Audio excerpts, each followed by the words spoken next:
2 days later, my doctor called me and she goes, so your lab test came back and it looks like you have...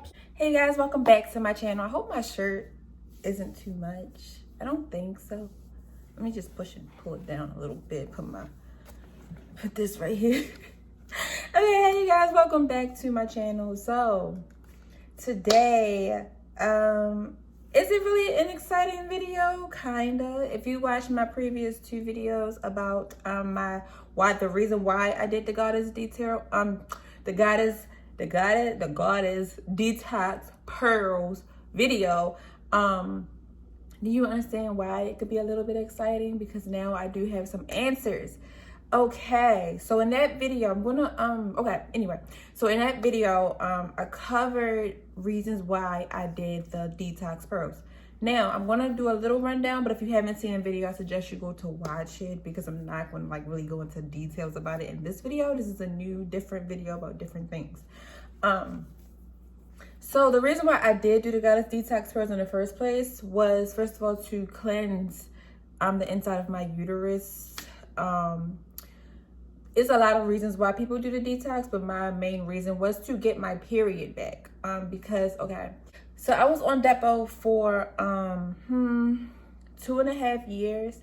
And the only reason why I did get on Depo was because I've always had an irregular period. Like, when I first started my periods would last for super long. Like, they would last so long. Like, I was 12 years old when I first started my period. And I couldn't even tell you guys what a regular period is, like how long they last, or cramps or anything. I've never had cramps a day in my life. I've never had a regular period a day in my life, never. So I've never had a regular period since I've started my period.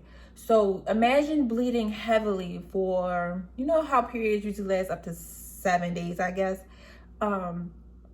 Mine would go for months, and then my stopping period wouldn't be a stop. I would be spotting, and then I would start bleeding heavy again. So I never really, like, it would be like so rare that I wouldn't have I wouldn't be bleeding, to a point where I was in high school and I was like, okay, I'm in high school now. Like, I can't keep bleeding like this. Like, one time I was in class, I had my head down.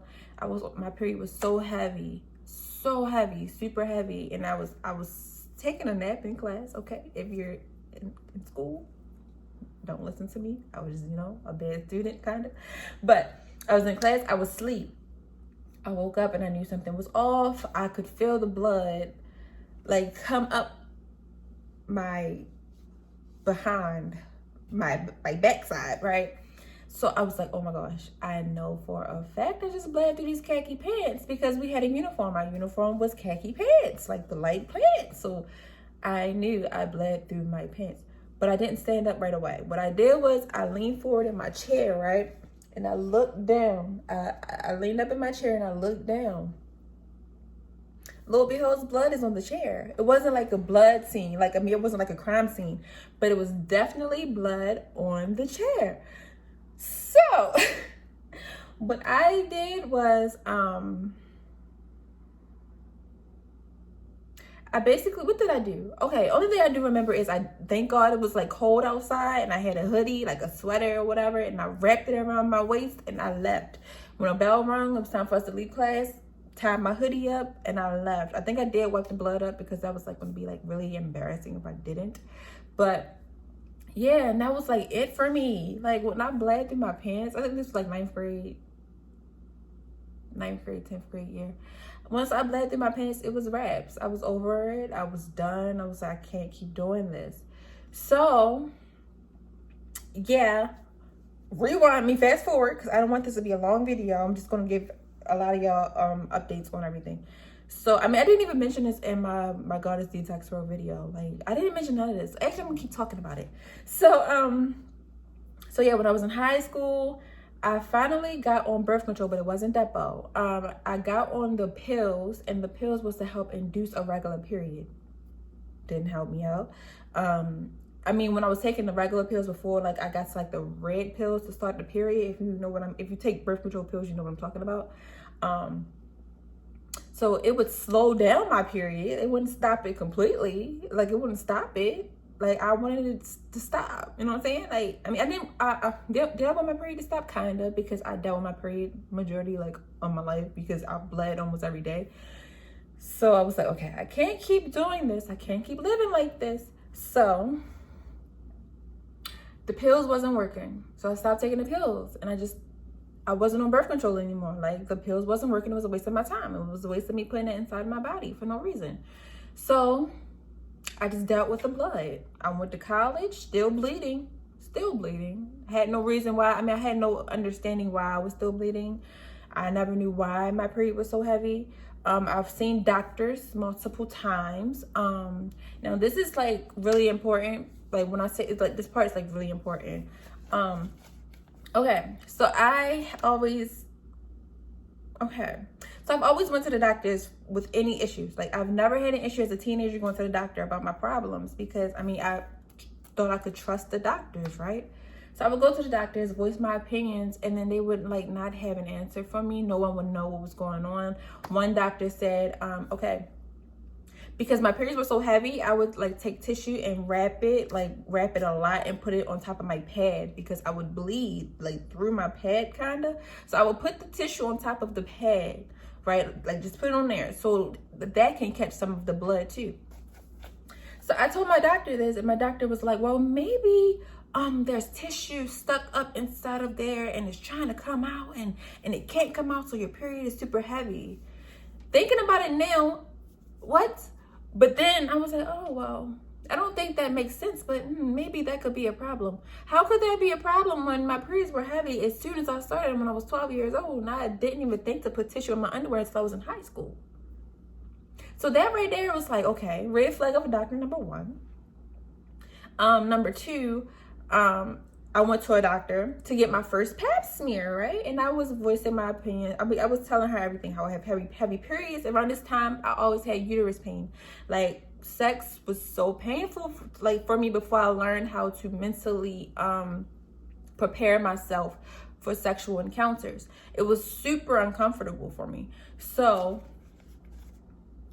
I voiced that to this doctor, and when she acknowledged what I said, but when she went to insert it, I clenched. Like, I clenched because it was painful, and I told her this. She says to me, oh, you've had things in here bigger than this. You'll be fine. I was a teenager at this time. I didn't know how to react to that, so I just took the pain. As a doctor, how are you like even going to sit here and try to tell me that my pain is fine because I've taken things bigger than the thing that you put in for a pet? What? That was doctor number two. I've had multiple doctors, bro. Tell me all the bull crap in the world. That's why when I made that video, everybody was under the video like, well, you need to go see your doctor. You need to go see your doctor. Guys, I've seen multiple doctors, okay? I've seen multiple doctors. So my mother kept insisting. She was like, Malia, I think you should really go see a doctor.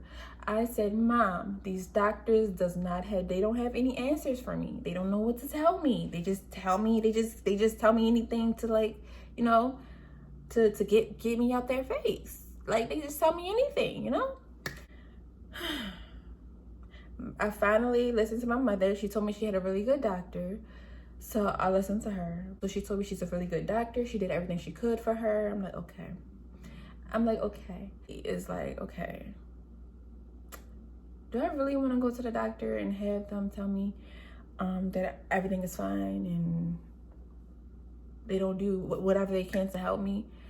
So one doctor did, when I was a teenager, she did, she ordered a study for me to have a ultrasound on like my vagina area, like inside, like internal and outernal. Nothing came up on the ultrasound. They said everything was fine. They don't know what's going on with me about as far as my periods. They don't know, but everything looks fine. I'm like, okay, all right, that's fine. So I went to my mother's doctor about a month or two ago, and I was pretty shut off about a lot of things. Like, she was asking me questions, and I was pretty shut off about a lot of things because I was shut off before about it, so I didn't know how to open up about it. So I just mentioned how how like I was on Depo stopped my period, haven't had my period almost 2 years, and and she was like, she seemed like she was, in tune with what I was saying, but in back of my head, I'm like, I'm just wasting my time. So she ordered the ultrasound that I had done when I was a teenager. She ordered a TATV ultrasound. I'm like, okay, cool. So I had got blood work done the same day. She had made me get blood work done. I haven't had blood work done for Lord knows how long. So she made me get blood work done. Got that done the same day. That came back regular. But I did have low vitamin D. Like my vitamin D levels were like really low. So she called me about that. And then I did the ultrasound like a few days later. And I honestly hated the ultrasound nurse or whoever tech. I don't know what that lady was. But like I didn't, whatever. She did the ultrasound, cool. I went home. A few days later, my doctor called me and she goes, so your lab test came back and it looks like you have PCOS. Me, I don't know what that is. She continues to say, PCOS is uncurable. So as she was talking to me about PCOS, wow, the lighting is off. There we go. Yeah, there. Oh yeah, we're gonna do that. Okay. When she was telling me about PCOS, only thing I heard was uncurable, infertility, and cancer. Those are the only 3 things that I heard from her, okay? Out of everything she was telling me on the phone, I only heard uncurable, infertility, and cancer. 3 words that I was scared to hear ever in my life. Like, I've never wanted to hear those 3 words together at that. Like, what? So basically the cancer part, she was basically saying that if I don't get my period, like to cleanse out my uterus, and it'll like tissue will build on top of tissue inside of my uterus, and that could cause cancer in the uterus, like uterine cancer. So when she told me that, I said, okay, all right. And she told me infertility does occur. Like it does happen with PCOS. And if you know me, you know how I felt about that. Like, y'all, when she told me I had PCOS, I did all my Googles. I cried. Me and my sister cried together. It still hurts me. Like, oh my God, I'm so emotional right now. I'm not going to cry on camera though. But when she told me that, it was like, okay, so what can I do? Like, what can I do? She was like, well, you have to eat correctly. You have to change your lifestyle. She was basically saying that PCOS does cause infertility, but a lot of women did end up pregnant. On my nose always turned red when I'm not gonna cry. But what I was about to say. Oh, she was basically saying, and my sister was telling me as well, PCOS does cause infertility. It can cause infertility, but a lot of women do end up pregnant while on with PCOS. So me, if you know me, I have a negative mindset. I think about everything negatively before I think about anything positively, because it's like a coping mechanism for me. I like to be ready. I like to be prepared for bad things to happen. So when it does happen, I won't be so surprised. That's just a bad thing that I've developed over the years. I mean, growing up, I always just be prepared for negative things to happen to me. Honestly, you guys, I be knowing what's wrong with me before anybody tells me. I just never knew what PCOS was. Like in my head, I would jokingly, not really jokingly, but I would jokingly say it to people like, oh, I know I can't have kids. Like, I know I can't do it. I would jokingly say it. I'll be back, y'all. I'm not going to cry on camera. Okay. But anyway, I would jokingly say it. So when she mentioned it, I was like, I was already mentally prepared for this, but actually hearing it said to you it's heartbreaking. I'm 23. Hopefully in the next 5 or 10 years, I'll be married to someone, or hopefully, I don't know, but I want to have kids. And it's like, I know what happens before it does. Like, I just know my future before anything even happens, because I know for a fact I speak things into existence a lot because it's just, I don't even know. I just know I be speaking things into existence because I'm just so negative, and it's like hard to get out of a negative mindset sometimes, because once you're stuck in your ways, it's hard getting out of those ways, you know? So she prescribed me some medications. Well, one thing she did prescribe me was some vitamin D pills, because low levels of vitamin D in PCOS is pretty you know, it's common. So she prescribed me some vitamin D. Can y'all see those? They so cute. Let me see. Can y'all? Yeah, they so cute. Okay, but yeah. So she prescribed me some vitamin D. I take these once a day. I didn't take them yet because I didn't eat anything yet. And then she prescribed me some Provera pills, and she pretty much gave me options. She was like, so what we can do, she basically was more so focused on me getting my period started, to prevent the cancer part, you know? So she basically gave me options. She was like, we can do a birth control, we can put, she offered like a IUD, is it? And ma'am, I'm so sorry, but I'm not about to voluntarily go through pain if I don't have to. Like, I don't see how y'all can voluntarily just sit there while somebody sticks something inside of your uterus. Not your vagina, your uterus. No, not happening to me. I ain't doing it. So I was like, I honestly was like, I don't want any birth controls. I don't want anything that can cause more infertility than I already have. She's like, yeah, I understand. So she prescribed me some Provera pills. And basically I take them for 10 days, and it should induce my period. Mine's definitely did start, and I finally felt what it was like to have cramps. I forgot what it was like to be a woman. For one instance in my life, I was bleeding and I didn't know how to handle it. I'm like, okay, oh my gosh, like I felt like a teenager starting her period, you know? Why do I keep getting emotional? But anyway, so I took them for 10 days, and I did have my period for 7 days, and I was scared that my period wasn't going to stop because I was so used to my period not being regular. So yeah, my period stopped. She just told me to take them 10 days, give a month a break. Like, so take it 1 month for 10 days, stop taking them for the second month to see if I can have my own period on my own. If not, take them again on the 3rd month. So basically, she's trying to help my body get in the process of bleeding on its own. But I know for a fact that I have to do what I have to do, like eating wise, drinking wise, taking care of my body, exercise, and things like that. Now, like I said before, once you're stuck in your ways, it's so hard to get out of them, because once I'm stuck in my ways, I'm stuck in them. And I don't know, I be trying so hard to tell myself, like, you got to do this, but I just cannot do this. Like, I suffer from depression and anxiety, but not like on an extreme level. So like, I always put myself into like depressive states to avoid certain situations, and I don't do it on purpose, obviously, but I don't know, like, I don't know. But I did buy a book, and this is the book I bought. It's called 8 Steps to Reverse Your PCOS. This book is great.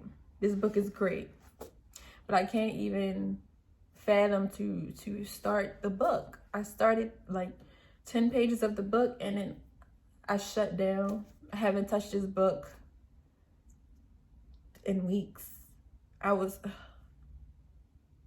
don't know. But there's a lot of things in here. She has a lot of recipes, food recipes, things you should avoid while dealing with PCOS. She has like tests in here so you can understand what kind of PCOS you have. That, like, some people have insulin resistance or something like that. I don't have that. Let me see if I can go to the page. And it's a lot in here, and I really loved it. I'm getting emotional just looking at this book. I'm not financially in a position to even buy half the stuff in here yet, but once I get where I need to be, and I'm so happy that she has a coconut chai smoothie in here. If you know me, you know I love anything with chai. Like, chai tea is so good. I don't like coconut though. Can I use something else? Oh, I hate coconut. Like, she has a blueberry avocado super smoothie, and she has breakfast egg muffins. Like, she has a lot of things you can do to help your PCOS, and I'm definitely going to take this so serious. She has a lot of information in here. Like, honestly, I haven't touched this book since I've touched this book, okay? And she has something in here about vitamin D, hormonal imbalance, increased miscarriage risk.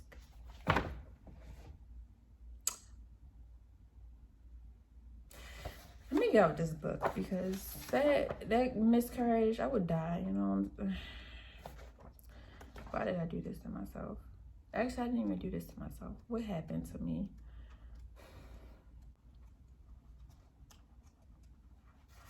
This book is super helpful. I want to take back my life. I'm still young, you know what I'm saying? I don't want to cry. But yeah, so basically the whole point of this video was to tell you guys how excited I was to finally bleed. Is that like crazy? If you know, I was like, oh my gosh, I want to period so bad, but I want it on my own. I don't want pills to induce it for me. I want to induce it on my own. I want to, but yeah. Thank you guys for watching. Don't forget to like, comment, subscribe, and turn on my post notifications so you don't miss a video. Bye. Love you guys so much. Thank you guys for being on this journey with me, because a lot of y'all was like, have you got your period back? Are you okay? I'm okay.